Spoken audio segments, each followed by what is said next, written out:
Hey everyone, thank you so much for watching today's video. I'm excited about this one. So a few weeks ago, I did a video on some of the most underrated makeup at Sephora. Products I love so much that I think are some of the best options, but they might be more like hidden gems. They don't necessarily get a ton of hype. They haven't really gone viral, but I love them. So if you're interested in that video, I'll link it below. But as I was filming that video, I kind of wanted to do a video on the opposite, like products that have gone viral, that are so popular, they're sold out everywhere. Sometimes it can be hard to get your hands on them, and share whether or not I think they're worth the hype. So I split it into two categories. First of all, I narrowed it down to 10 products. That was kind of hard because I've tried so many viral makeup products to see if they're actually worth the hype.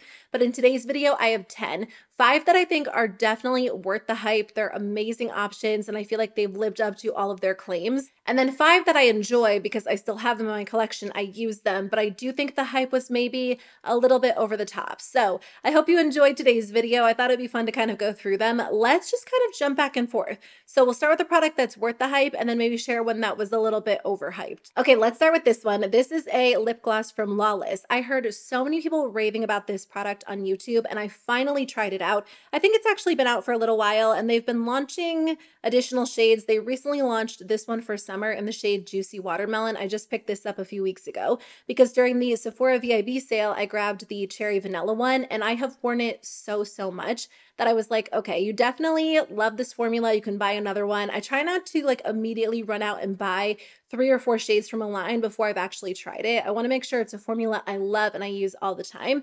And without a doubt, this is absolutely worth the hype for me. This lip gloss has some lofty claims. As I was reading about them online, I was like, okay, is it going to live up to those claims? So it's made with Maxi Lip, which is scientifically and clinically shown to visibly increase lip volume by 40%.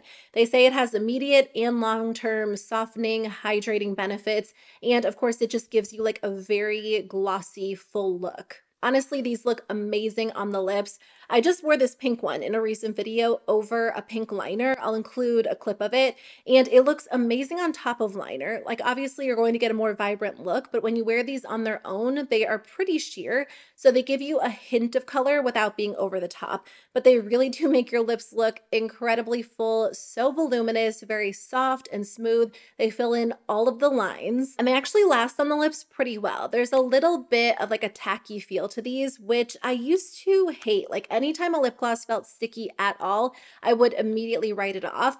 But these days, a lot of my favorite formulas are slightly sticky because I find that they last longer on the lips. I would say if you're going to buy them, buy a shade you know you'll wear a lot because they're still pretty pricey for a lip product. But in my opinion, totally worth it. They just launched regular lipsticks, and now I want to try those out because these have been amazing. This next product is a lip product that I really enjoy. I actually just mentioned it in my last favorites video. It's something I've been using fairly often because I just tried it like a month ago for the first time, maybe 2 months ago, and I enjoy it. But I do think the hype this product gets is maybe a little bit over the top. It's the Summer Fridays Lip Butter Balm. This is an expensive lip balm. I think it's like right around $25. And you do get a good amount of product in here. I'm not 100% sure how it stacks up against other lip products, but I just feel like this one comes with more. So that might be something to take into consideration, like price per ounce compared to more affordable alternatives. But I think when it comes to an everyday lip balm or a glossy lip balm, there are definitely drugstore options that perform really well. I immediately thought of the new e.l.f. Squeeze Me Lip Balms. I've been enjoying those so much, and I feel like they have a very similar feel. The e.l.f. ones last a little bit longer. They're slightly thicker, a little more hydrating.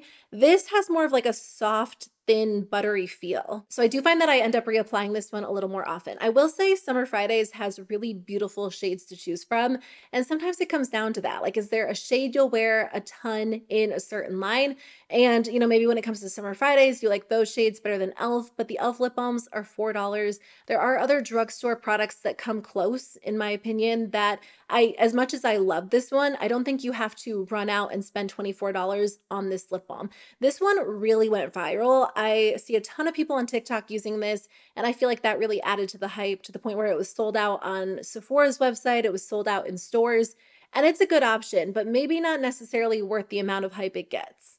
let's talk about a few blushes. So this is a product that I really held off on because sometimes when a product goes viral, I'm like, there's no way the product is worth the hype it's getting. So I didn't try this for probably like the first year and a half it was available, but the hype surrounding this product has remained strong for years at this point. These are the Rare Beauty liquid blushes, and I think they are absolutely worth it. I actually wasn't a big liquid blush fan until I really got into these and then maybe like the Profusion liquid blushes. Those are a really good drugstore alternative, but there's just something about this formula that's so effortless to use. If you haven't tried liquid blush and you don't know where to start, or you're afraid that it's going to look patchy or uneven, try this formula. It melts into the skin perfectly every single time. Like whenever I wear this blush, I feel like my skin looks so good. And if I take a picture or I film a video and then later on I'm looking back on that, every single time I'm like, why does it look so good? And I realize I'm wearing one of these. I actually have a good example of that because on the holidays, I'm not always in the mood to do a lot of makeup. It's just like a relaxing day. You're spending time with family. Sometimes they're kind of crazy, so you might not have the time to sit down and do like more of an intricate look. But usually I do want to apply some makeup because I'm taking photos and I just want to like look and feel my best. So anyway, on Christmas morning, I remember applying a little bit of this blush. Like I just went in with a small amount of foundation, this blush, mascara, brow gel, which kind of sounds like a lot, but it was like a quick 10-minute look. Anyway, whenever I look back on that Christmas photo, my makeup looks so good, which I feel like is just kind of like a nice added bonus. And it's thanks to this blush. It just looks so skin-like, so pretty. It blends out in seconds. It's so easy to use. And in my opinion, these are absolutely worth the hype. They also last forever because you just need the tiniest amount. So if you've been on the fence about these, I highly recommend them. I think they are so gorgeous. Also, I know it's not quite the holidays yet, but usually during the holiday season, Rare Beauty does launch some sort of set where you can get like a full-size blush with a few minis. So that's something to maybe look out for within the next few months. Okay, this next blush is something I actually really love, but again, I feel like I don't know if it's worth the hype. Whenever Makeup by Mario launches something, like no matter what it is, initially it gets so much hype, and then I feel like once the reviews start rolling in, after people really get the chance to try something out, the hype dies down and the reviews aren't always as great as those initial ones. So this is the Makeup by Mario Soft Pop Plumping Blush Veil. So let me, again, preface this by saying I actually love this blush.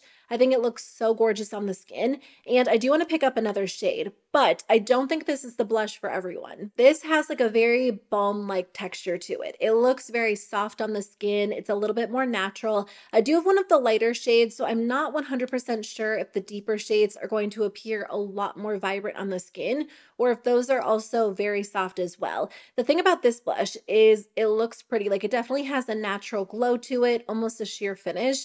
It doesn't really last on the skin like other cream blushes I've tried. Not at all like the Makeup by Mario blush stick, which actually stays in place really, really well. And I think for a lot of people, that's going to be a big deal breaker because if you apply your makeup in the morning, you usually want it to last by the afternoon, let alone like the end of the night. And usually if I'm wearing this blush by the afternoon, it's faded quite a bit.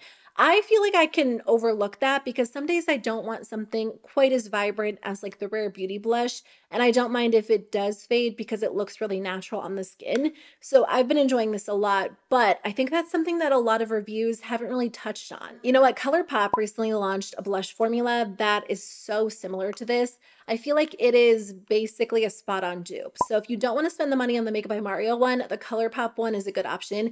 It has like that sheer, balmy, glossy texture. And again, it doesn't last on the skin as well as some of their other blushes, just like this one. So if you want something more natural, glowy, not necessarily long wearing, you might like the ColourPop one or the Makeup by Mario one. It's a beautiful blush, but it definitely has some major cons or potential cons that I think a lot of people wouldn't love, especially for the price point.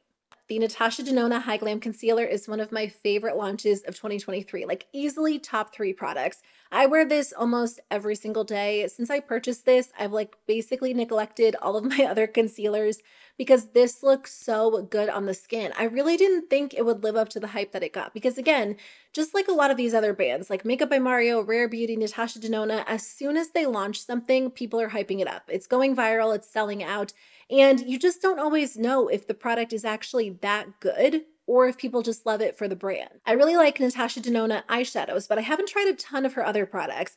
After trying this concealer, I'm definitely curious to see what other complexion products she has. And I keep saying this, but I hope she launches some sort of HyGlam foundation. This looks amazing on the skin. It's very smooth, it has good coverage, it stays in place well, it doesn't look heavy or cakey. It really is like the perfect formula. There is one con that I usually like to mention. It does crease fairly easily. And if you have fine lines, any concealer is going to crease, but this one creases a little bit more than other formulas I've tried. But once I set it into place with powder, I'm good to go. It looks perfectly fine throughout the day. It's gorgeous. I actually just recently repurchased this. I'm not out of mine yet, but we're going on a trip soon and I wanted to make sure I had it on hand because it is a true staple for me. I just repurchased this complexion product a few months ago because I loved it a few years ago when I first tried it, but it was pretty pricey, so I found some drugstore alternatives that performed really, really well. But over the last few years, like every single time I'm on Sephora's website, usually during a sale, I shouldn't say every single time, like when I'm shopping for a sale, I always think about adding this to my cart because I remember loving it and you just see it everywhere on TikTok, Instagram, YouTube, like everyone loves and uses this product. And it is a beautiful product, but I don't think it's worth the price point. It's the Charlotte Tilbury Airbrush Flawless Finish Powder. This really looks pretty on the skin. I typically reserve this for under my eyes because it definitely creates like this very smooth finish. It diffuses everything. It looks very soft, very, very pretty, but I fly through this powder so fast. I'm not going through it quite as fast this time. It comes with 0.28 ounces. For the price, I just cannot justify it because if I was using this powder exclusively, I would have used it up like 2 months ago. But I feel like I have to go in with like a very small amount because I just feel like I'm going to hit pan on it any day. And I use a lot of powder. I use powder every single time I do my makeup. So if this was my go-to powder, I'd have to end up repurchasing this product like every few weeks. I think it really is a beautiful formula, but personally, I have to take into consideration the price point for something that I use up fully over and over. And it just doesn't make sense to splurge on this one when there are better or just as good of alternatives out there. You know, Charlotte Tilbury, they definitely make some beautiful products. I've tried some products I've enjoyed over the last few years, but as a whole, that really is the most overhyped brand in my mind. What would it be for you? Like, which brand gets so much hype and maybe you've tried their products and they're fine, but you just think they're overhyped? I've heard people say Makeup by Mario. I've heard people say Natasha Denona. I really do think it's Charlotte Tilbury. There are definitely high-end mascaras I really like. Usually I am a big drugstore mascara fan, but there are high-end formulas that I do think are worth the money. But the one that I think is truly worth the hype is the Tower 28 Make Waves. I think I've repurchased this like 3 or 4 times. It is my #1 mascara of all time. It looks so good on the lashes. I'm wearing it today and I feel like it just gives my lashes a ton of volume, but it also curls the lashes. It adds length. It is so pretty, so easy to work with. If I don't want to wear a ton of makeup that day, I can just go in with like a light coat, maybe 2, and I get like a curled, lifted, open look that looks more natural. But if I want more dramatic lashes, which is typically the case, you can really layer this one up and it doesn't end up looking clumpy. It just looks so good. It really is the best mascara I've ever tried in like every sense. I don't have any cons to mention when it comes to this one. I mean, I guess the only con for me, I always try to think of like something because a product cannot typically be perfect. And I think the only thing about this one is I go through it kind of quickly, but I don't know if that's because I just use it so much. And usually I have a few mascaras on rotation, but this is the one that I tend to reach for the most. So I can't tell if it's something, if it has less product. I don't think it does. I think I just end up using a lot of it. So I usually will use it up fully before like the end of 3 months, which is when I usually switch out my mascara anyway. I just looked in the mirror. I feel like my lip product just completely wore off. I wasn't wearing this one.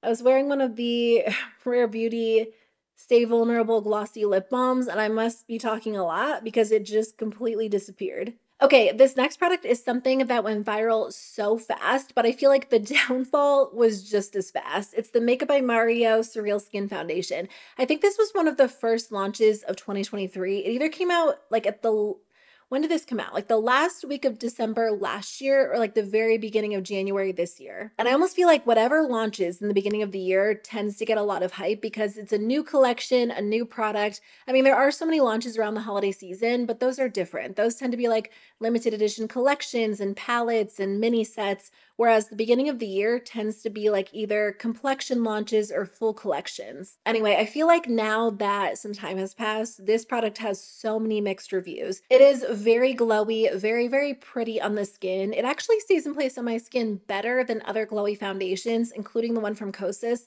I feel like this one looks a little bit more natural. Like you can sheer it out to look very skin-like. Whenever Mario is applying this to a model on Instagram, it always looks perfect. I think it was an interesting first foundation launch because it's not a foundation that's going to work for every skin type, every preference.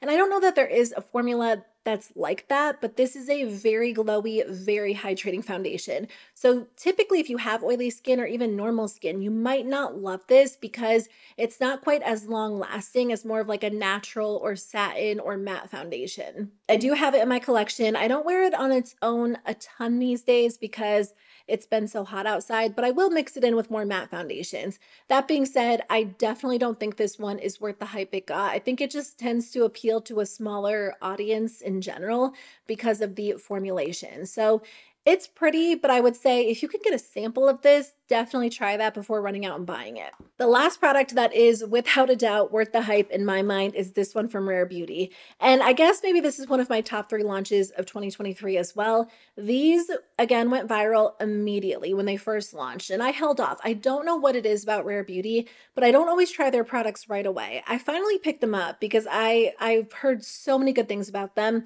and now I can't stop talking about them even though I've had them for months. These are their pressed highlighters. They're so gorgeous. I mean, mine, like you can tell how much I've used it. Exhilarate is my favorite shade out of the 4. I only have 3 of them. I have this one, I have the shade Mesmerize, which is like the pinky toned one.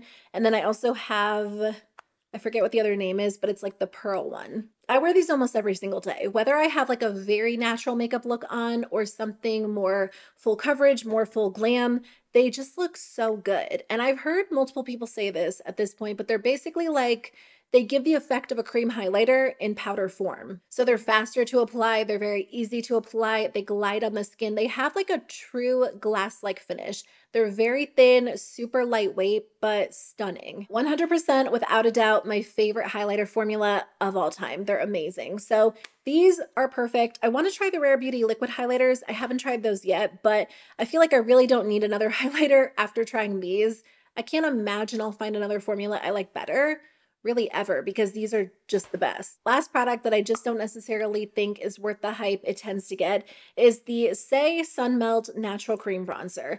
I have heard people rave about this product for what feels like years. I don't know how long it's been available, but I finally picked it up because I was really getting into cream bronzers and I don't know. This is one that I like, but I definitely don't think it's worth the hype. I've tried a lot of cream bronzers at this point, and there are so many good options. I love Makeup by Mario. I also love Makeup by Revolution.